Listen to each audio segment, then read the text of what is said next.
So he's just got him there. So he can, that's all he has to do to bring Larry's arm forward. Because then he's got two hands left. That's the beauty of this position.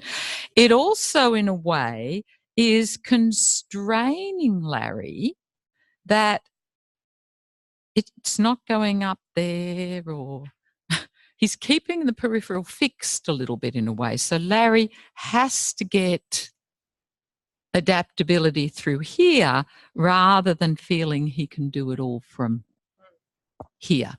No, so it's proximal distal again, if you like. So, you know, if it, there you go. So he's using, what's he doing with this hand here? He's keeping that over the hip, keeping it long, just saying, there you are, there you are. And he's then, and I'm going to, I would assume maybe he's done a little bit with the shoulder blade first. You're going to see. So he's now immediately going into here and saying, with a very small movement in here, can you feel you can get a bigger movement in your shoulder? So just a very small movement centrally can allow a big movement here, rather than if I was holding all of that still and I was just mobilizing. Yeah. And can you feel which one might have more meaning to you, if this was being done to you, or if this, what's, yeah, which ones, what are the, what's the difference in the question I'm asking? Huh. Mm-hmm.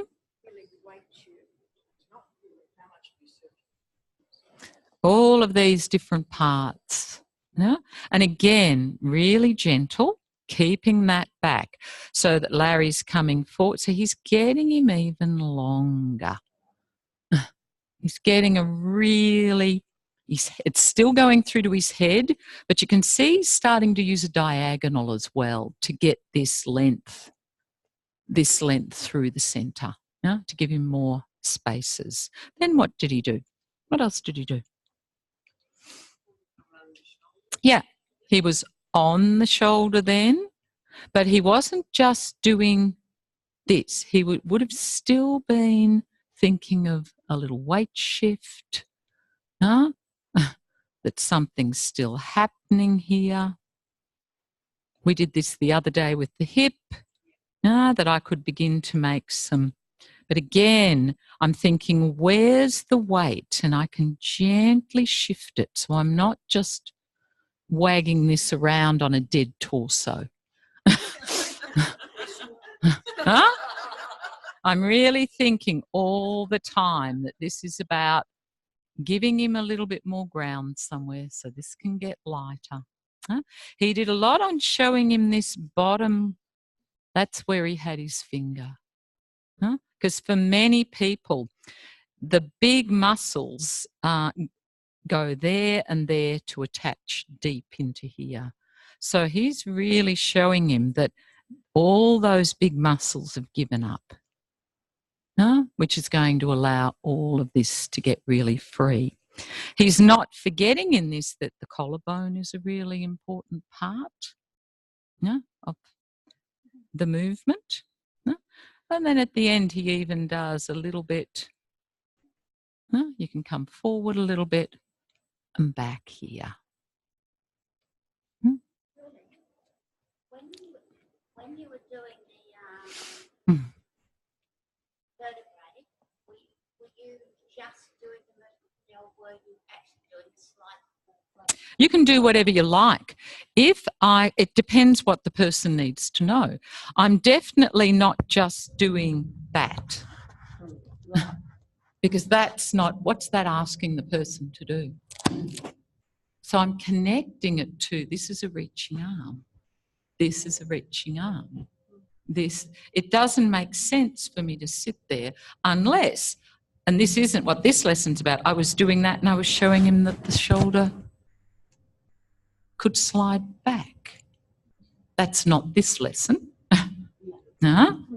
But again, they're moving relative to each other. So it's not about that this moves and this moves the same amount. I'm trying to show Larry that all these big muscles can really begin, and I can do that because I've already given him all this ground, all this length where this is possible. So if I put Larry back here, because you can see on Larry at the moment his ribs aren't on the ground. This is Larry. Yeah, Mr. Skeleton. This isn't going to make any sense. This can't, it's what I was saying to you before. I can't get individual vertebral movement because the muscles that move they're tiny. They're these tiny little muscles in around all in here and through here. So you can imagine if I've got a big muscle working over it, there's no way. That message has no clarity. So that's why we need to get the ground first, to give up all the big work, to find the connection of the head to the pelvis so that we know the big work's given up so that we can actually go in and give him some options. But, you know, I'd really encourage you to play with it because what you need to do is go, what happens if I have got someone and they haven't got the ground? How easy is it for me to try and move them? Because you need to feel it in yourself. But just quickly lie down and get yourself into position and feel it on yourself. So you're on your side. The other thing that he did do is he brought this so far forward, this is going back to bell hand, he let Larry's arm rest on the table in front. So remember, you have to be over your underneath hip. No? You have to know you're over your underneath hip. You're you now. Yeah? Because even you. So you're over your underneath hip and you reach your arm forward, have it resting on the ground, seeing you haven't got Feldenkrais's knees to hold you. And feel if you begin that reaching of the arm from one of these vertebrae. So your arm's out long. What does that allow to happen in your shoulder blade, in your neck? You're staying over your hips, so you're really feeling, I'm just going to do this with you, that's staying back there. Yeah, so you're imagining someone's hand on your hip, gently keeping it back. And then feel the difference if you don't include that the spine can do something.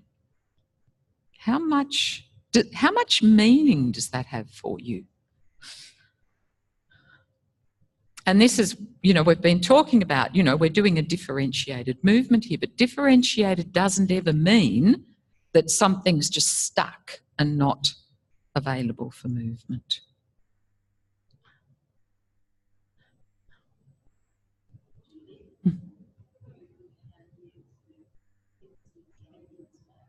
Yeah, he's constraining it.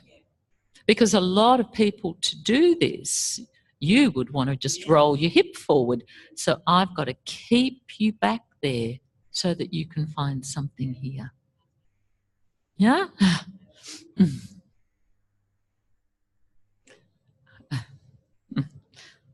So how many of you want to go straight from your hip and your pelvis?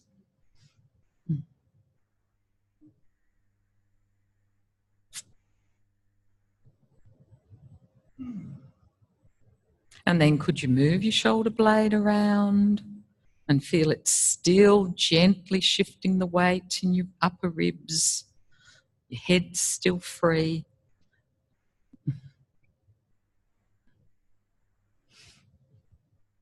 So it's still all of you that's in the picture. It's not just about moving your shoulder. And feel, what does that do to your attention and your intention when all of you is in the picture? So you're doing a bigger movement with your arm. Mm.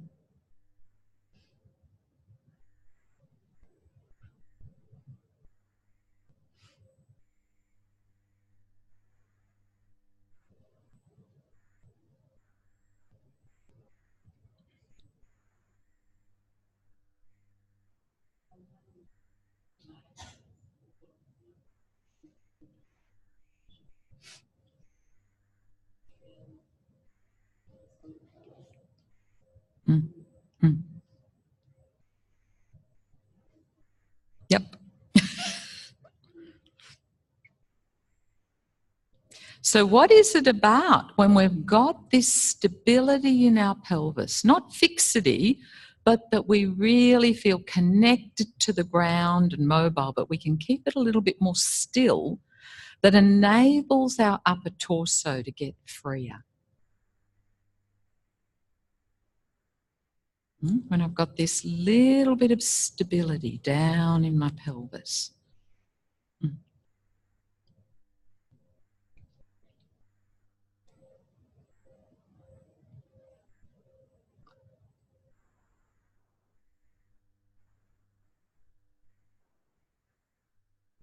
And then when you've finished that, could you get to a place with doing that where you can rest your arm on the floor in front of you? So your forearm maybe.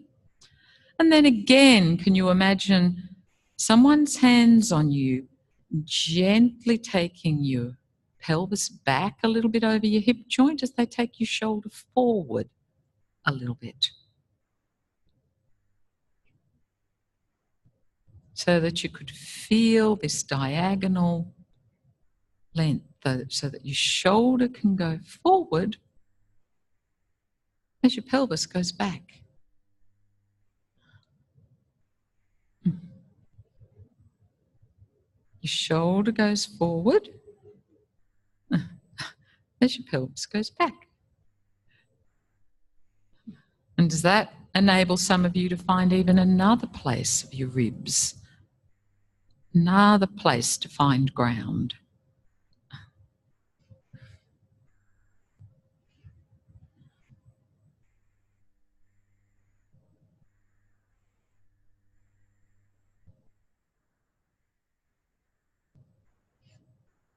Is your head still ready to respond?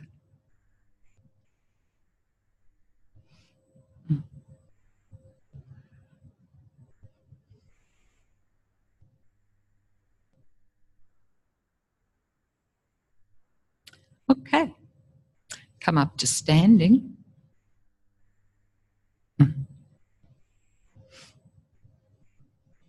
So what are all these movements clarifying for Larry? What are they helping him to find? Definitely in terms of learning to learn, that his attention can be spread, that there's more perspectives that he could look at something from, that there's a timing that suits Larry to learn this. He's using Larry's timing here.